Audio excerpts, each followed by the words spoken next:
Bonjour la communauté, c'est Thomas Leclerc, Digital Content Manager à l'UM Normandie, et je suis aujourd'hui avec Sébastien Bourdin, donc enseignant-chercheur à l'école, mais aussi doyen délégué. Première question, Sébastien, comment ça va? Bah écoute, ça roule, ça va, ça va. Après, un peu dommage que de ce beau temps-là, on soit obligé de rester confiné, mais ça roule, ouais, le moral est au beau fixe. Qu'est-ce qui change? Eh ben, d'abord, le fait de ne pas aller à l'école tous les jours, bah, ça veut dire que je vois pas mes collègues, je vois pas mes étudiants, etc.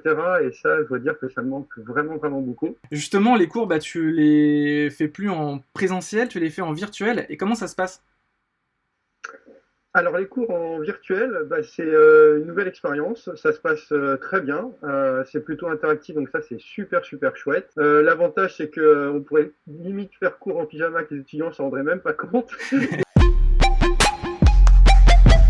On parle en ce moment beaucoup des effets positifs sur le climat et sur la santé de notre planète. En tant qu'expert, toi, qu'est-ce que tu en penses? Il y a un déclin très significatif de l'utilisation, par exemple, du pétrole, etc. Donc forcément, ça a un impact, la pollution dans l'air, et ça c'est plutôt chouette. Je pense que la pandémie, c'est un bon moyen de s'interroger sur qu'est-ce qu'on pourrait faire pour éviter ou en tout cas limiter les pollutions, parce que c'est une réalité. La pandémie a restreint de manière assez significative les émanations gazeuses à l'échelle mondiale. Ouais.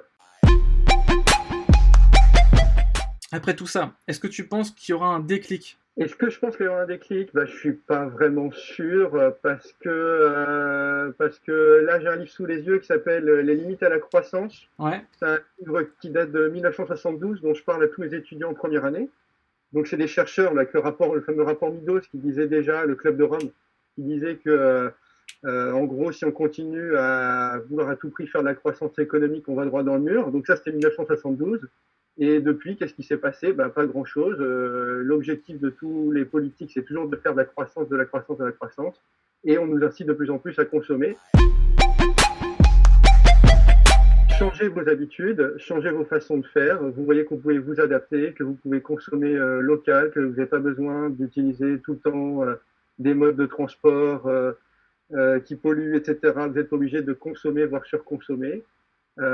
Et donc, bah, au moins, l'avantage de ce Covid-19, c'est qu'il nous permet de montrer qu'on peut être sobre en consommation. Et donc, bah, c'est les inciter à aller vers la consommation et la sobriété. Ça, je pense que c'est le meilleur ouais, conseil que je peux leur donner. Est-ce que nous, on est prêt à acheter peut-être un peu plus cher les choses, mais à consommer moins, etc.